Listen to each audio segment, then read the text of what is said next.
Welcome to NBC News. This is latest news for you. When the eviction of a Pennsylvania man with a documented history of mental health issues turned into a deadly shootout, police realized they'd found another gap in a system they'd already spent years working to improve.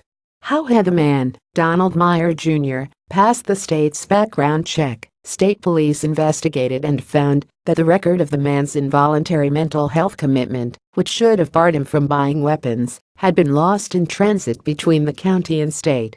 In response, the state created an audit system to prevent future errors.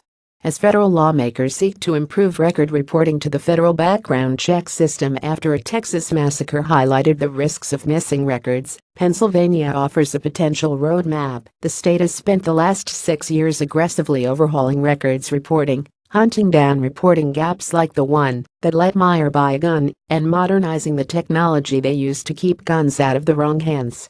We can't afford to make a mistake. We've got to find these errors and find these vulnerabilities, Major Scott Price, director of the Pennsylvania State Police's Bureau of Records and Identification, told NBC News.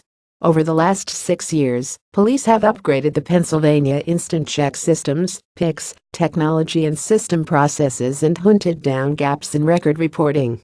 Price said that they have received $2 million in federal grants to fund their efforts, but also funded significant reforms themselves. The PICS system is strong. It's a model for this country.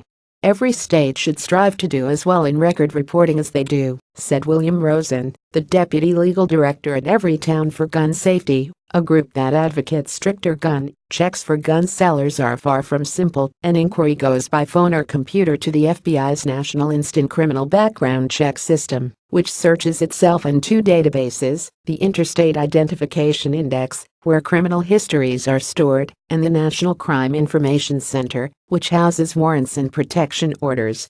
Those three systems house records from countless agencies on the local, state, and federal level. 13 states run their own background check systems too, housing state records and submitting copies to the federal systems, according to FBI. 7 states run background checks for certain kinds of weapons, leaving the rest to the FBI. Some checks are instant, while others flag potential prohibitive records, but require FBI investigators to do more research. It's a lot of moving parts, and it's got to move quickly. If a background check is incomplete after 72 hours, the law says the gun seller can complete the sale without the final results.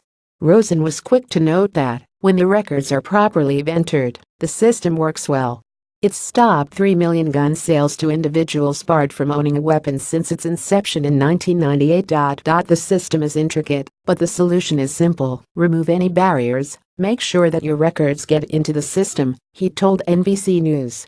The barriers to getting the right records in the right place vary from state to state, but include privacy concerns over mental health records, the intricacies of firearm and criminal law, and technological abilities. The Justice Department has ordered a review of the nation's background check system, the National Instant Criminal Background Check System, NICS, aimed at identifying and resolving records reporting issues at all levels of government, as well as within the military. Price said the biggest barrier to more accurate record-keeping in Pennsylvania is the differences between state and federal laws. A domestic violence conviction anywhere in the U.S. bars gun ownership, but Pennsylvania doesn't have a specific misdemeanor charge for domestic violence. This makes tracking which misdemeanor offenses meet the federal qualifications of domestic violence, which requires that the assailant and victim live together, have a child together, or are married, difficult. Next year, Price said the state and local police will begin a process, thanks to a $1.3 million federal grant, to collect more information like the relationship of victim and assailant on their fingerprint cards to make accurate reporting much easier.